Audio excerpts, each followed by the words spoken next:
Assalamualaikum warahmatullahi wabarakatuh. Puji dan puji syukur atas kehadiran Allah yang Maha Esa, yang telah menciptakan alam semesta dengan penuh keindahan dan keberagaman. Salawat serta salam kita junjungkan kepada Nabi kita, Nabi Muhammad SAW.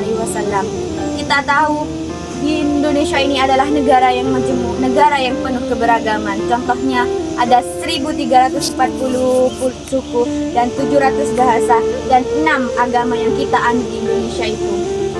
Dengan itu Indonesia telah menjadi istimewa, tapi dari keistimewaan itu pasti ada tantangan di dalamnya. Apa sih tantangan itu?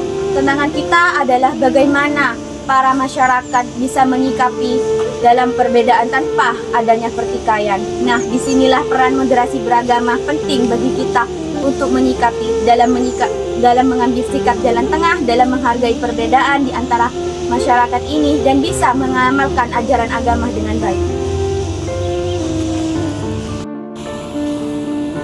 Dalam Al-Quran Allah telah menjelaskan bahwa keberagaman itu adalah sunnatullah, hukum alam yang diciptakan.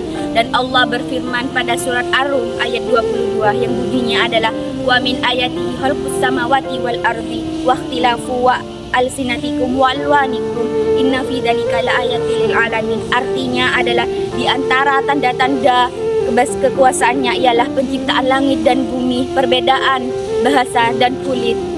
Sesungguhnya pada demikian itu benar-benar terdapat tanda-tanda kebesaran Allah bagi orang-orang yang berilmu. Ayat ini menjelaskan adalah keberagaman itu kekuasaan Allah. Ayat ini menurut tafsir Al-Muyassar adalah ayat ini mengajarkan bahwa Allah ingin kita menghargai perbedaan. Perbedaan itu adalah sebagian dari ciptaannya.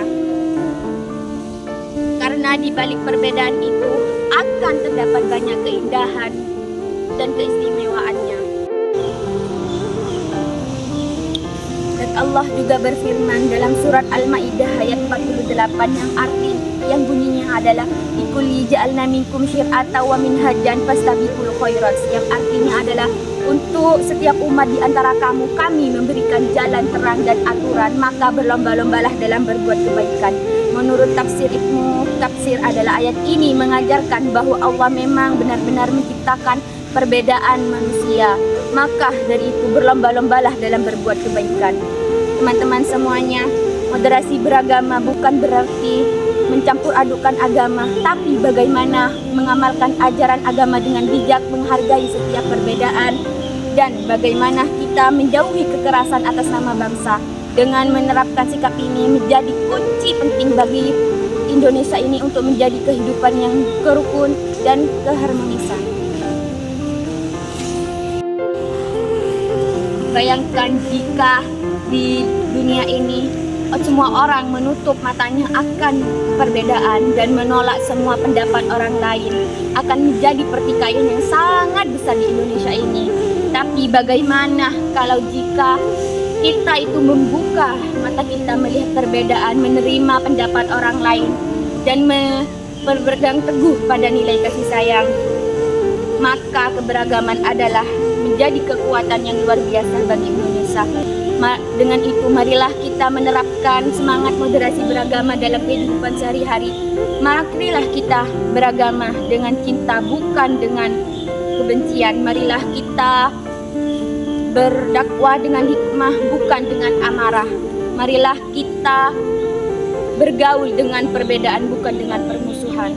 Contoh kecil yang saya ambil adalah bagaimana kita menghargai perbedaan yang ada di antara masyarakat, di antara siswa-siswa, di antara teman-teman kita. Tidak mencampur adukan ajaran kita kepada orang lain dan tidak memaksakan ajaran kami kepada orang lain.